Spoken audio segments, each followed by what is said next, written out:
Yanta hoga hele robota mar.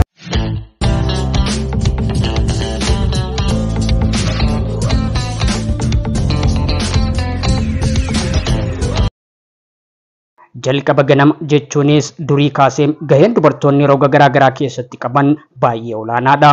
Hawaasummaa, siyaasaa fi dinagdee dabalatee jirama jiruu fi jireenya uummataa kamiifiyyuu motorri dubartii akka ta'e hunduu irratti waliif galuu qofa osoo hin taane inumaatiyyuu jechoota isaan ittiin ibsaman dhabuun yeroo rakkatan ni mul'ata. Kabajamtoota daawwattoota keenya nageenya keenyas isin gaafachuu hin daganne waa malee miti nutis mata duree keenya guyyaa irraa dubartootaan kan eegalle. Akkam jirtu bakka garaa garaa teessanii kan isin hordofaa jirtan Galamsoo Global Miidiyaadha. Guyyaa har'aa gaheen dubartoonni roga garaa garaa keessatti qabanii fi ciminaa fi kutannoo isaanii irratti waan xiyyeeffanne isin biraan ga'uudhaaf hooggansa dubartoota bulchiinsa magaalaa Galamsoo gara istiidiyoo GGM itti affeerrannee turtii gabaabaa waliin goone isin biraan geenya. Hanga xumura sagantaa keenyatti qaamaaf qalbiin waliin turan affeerraa keenya yeroo maraati.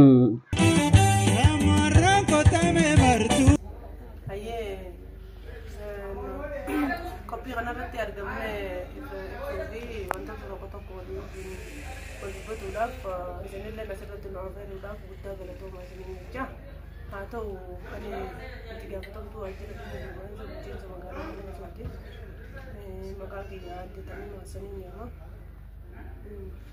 Haa ta'u dubartoonni gaheen dubartoonni waan hunda keessatti qaban gahee hangana hin jiru. Gahee bal'aa dhugumaan dubartoonni waan hunda chaalenjii hunda baatanii chaalenjii hunda cabsanii hin darban. Akkasumas akkuma biyyattu leenjii intarpireenarshiipii barana kan lamisan raa'u yoo baane dhuguma leenjii kana dubartoonni Harargee keessattuu za'a 24 keessaa za'a 18 akka hojjetan qorannoon gaggeeffame achirraa irra deddeebi'uudhaan leenjiin marsame dubartootaaf kennamee jira. Kana keessaa dubartoonni adda duroonni baay'een hedduun ciccimoo baanii jira. Sanbira dabree gara hooggansaattis yoo dhufnu hooggansa gandaatti irraa ka'ee hanga sadarkaa magaalaatti dubartoota gahee hojii fi sirnaan baatee akkamitti akka hojii isaanii hordofaa jiran hojii isaanii bira dabranii hojii biraatillee dabalataan fudhatanii akka hojjechaa jiran agarree jirraas hojjechaa turrees. Haa ta'u dubartoonni waan hedduu baata.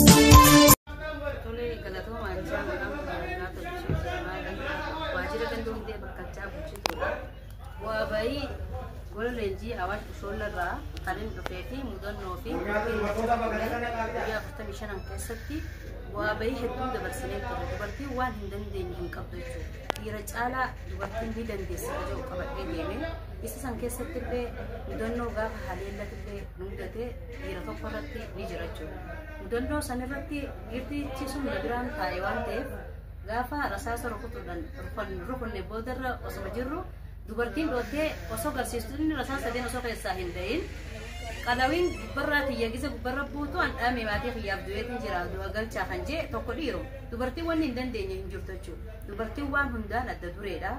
Dubartiin waan hundaa wanni hin dandeenye hin qabdu waan ta'eef kan akka mataa kiyyatti dubartii keessaa ifitti hin boone dhabuudha. Maaliif yoo ta'e amma garaan operaasyoon sadii qaba. Sadeen san takkaa guyyaa takkaaf nan dhukkubne akkuma dhiiraa dubartii akka dhiira deemtu jedhee naqabanii chon dubartoota deemtu akka keessatti nu baasanii jiran akka ana jechuudha. Isaan san keessaa haleellaa jaanaa kan nama jaan keessaa shaniin dheeta kan dhabe irsa dhumaatillee gaafa sirna badhaasatiif qopheessan jahanaa kanan jaan keessaa jahanuu dhabeetin iddoo keessaa san qofa ulfatanaadha waan ta'iniif nu barsiisan malee gaara kiiloomeetira 80 dhaqaagatti jahatama waan ta'eef isa sanillee deemsan fidheetin jira osoo nu dhukkubin sanumarratti sirni badhaasa sanillee dhufe waan ta'eef dubartiin takka badhaafamtee jirtu nu biraa ishiin sun waan jidduu rasaasa jidduu keessa dhootteef gurraachi sun niimu waan ta'eef fatanaadha waan ta'eef tabba baanu kana keessatti tabba gaara hedduu baanu keessatti hallayyaa akka jiru tabba kiiloomeetira 30 sa'a 4 deemte waan ta'eef sanillee guyyaa takkillee nu dhukkubne jechuudha. Aduu keessa teenye rooba keessa teenye galle waa hunda deemsa raammiyyee deemne deemsa jaldeessaa deemne deemsa hunda deemne tooftaa loltummaa keessatti waan hunda barannee jirra waan ta'eef an dhugaa dubbachuudha akka dubartii rakkatti haala na gammachiisa leenjiin kun kan jiru dubartoonni ammallee duban deebinu arrallee borullee kan hin jiru qaba waan ta'eef galata.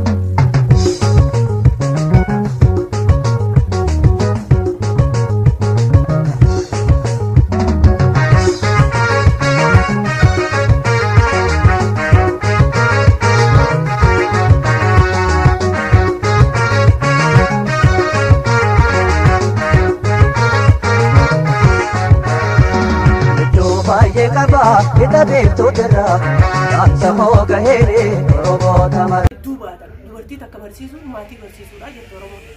Akkasumatti waan baay'ee tokko laallee jiru dubartoota keessatti nuti immoo akkasitti ifitti amannee waan kana hundatti chaalenjii kana hunda cabsee bahuu hin danda'a jennee ifitti hin fudhannu malee dubartoonni gahee bal'aa gahee guddaa qaban waan ta'eef gara fuula duraatti illee kan tajaajila lammummaadhaan hojii wal qabsiisee dubartoonni hangam keessatti hojjechaa jiru. Sabbata ayyoodhaan hojjechaa jirra. Amma mana harka qalleeyyii ijaaruudhaan gahee bal'aa gahee guddaa kan ba'achaa jiru dubartoota yoo jenne maaltu hangam takkaatti maaltu raafoo jennee ilaalle dongoraadhaan lafa qotu waan hin ta'in waan achirraa hafe guutuu dubartoota kan ba'u.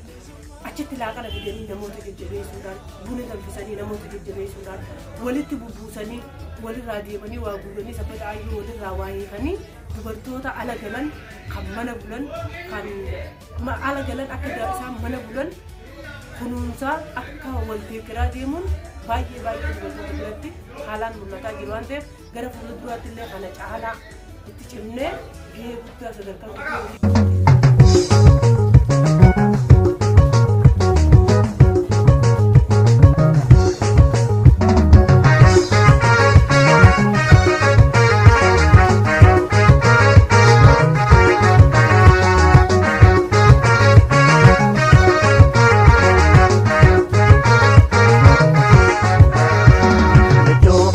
Qaba hidha beektotarraa dhaamsa moo gaheere Oromoota mara.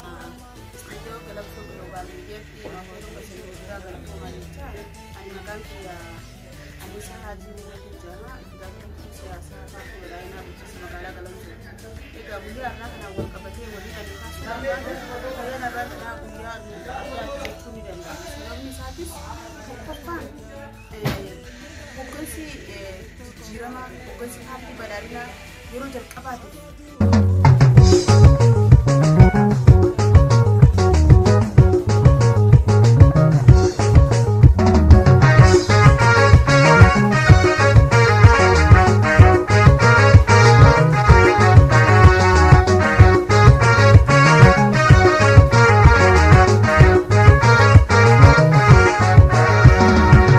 Baay'ee qaba hidha beektotarraa dhaamsa moo gaheere Oromoota mara. Akkaataa itti hojii isaan dhiisanii deemanii fi hoggansi isaan asitti dhiisanii deeman jijjiirama hojiidhaa dhufe walakkaa gamaagamee fuudhinsa gochuu irratti seenaa isa jalqabaati. Seenaa inni lamaffaan immoo paartii badhaadhinaa keessatti leenjii loltummaadhaan hoggansi fudhachuun isa marsaa jalqabaati. Kun seenaa addaa isa taasisaa jechuudha. Kanaan wal qabatee inni biraa akka bulchiinsa magaalaa Galaanatti hojjetaa muraasa qaba. Hojjetaa muraasa keessaa immoo dubartoonni muraasa. Dubartootummaa muraasni kun akkaatuma baay'ina isaanii muraasummaa kun hojii hojjetan keessatti gahee gaggeessummaa isaa qaban ganda hoogganirra irratti adeemsa hoogganan irratti adda durummaan kan hojjetaa jiran ta'uu isaatis gammachuu guddaa kanatti dhagama. Guyyaa irraa kanaatti dubartii nama 5 taanee gaafa as teenyu haalaan gammachuu guddaatu natti dhagama. Ani akka bara 2014 hojii keessatti gaafa ilaalu dubartoonni meeshaa olaanaa kan hojjechaa turan ta'uu isaa nagaan adda addaa hedduu kan ibsu jira jechuudha.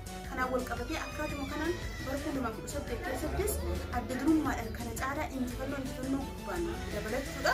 Karoora hojiidhaa karoorfatan san caalmatti akka milkeessan dhabdee guutuu irraa qabna waan jiru akkaasutti.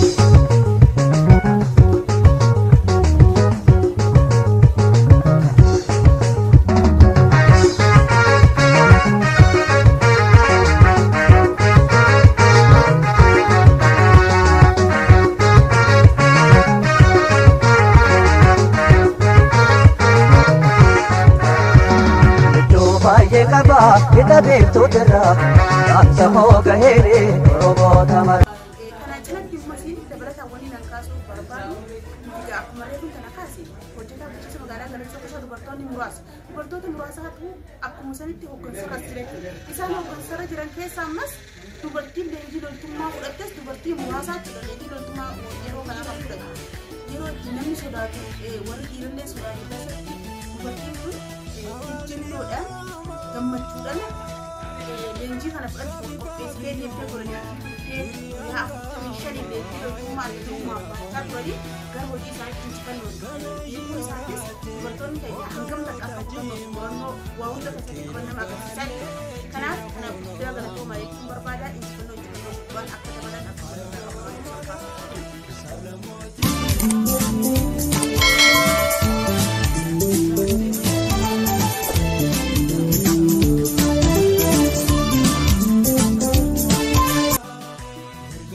Egaan daawwattoota keenya qophii dhiyaateerraa waa hedduu akka hubattanii fi barattan shakkii hin qabnu. Hoggansa dubartoota yeroo isaanii qaalii fudhachuudhaan turtiin waliin taasisan galateeffachaa. Isinis hanga dhuma sagantaa kanatti waan nu hordoftaniif guddaa isin galateeffachaa. Sagantaa biraatti hanga walitti deebinu sirba aadaa illee artisti Kadijaa Haji kanaan nagaa walitti dhaamannaa yeroo gaarii.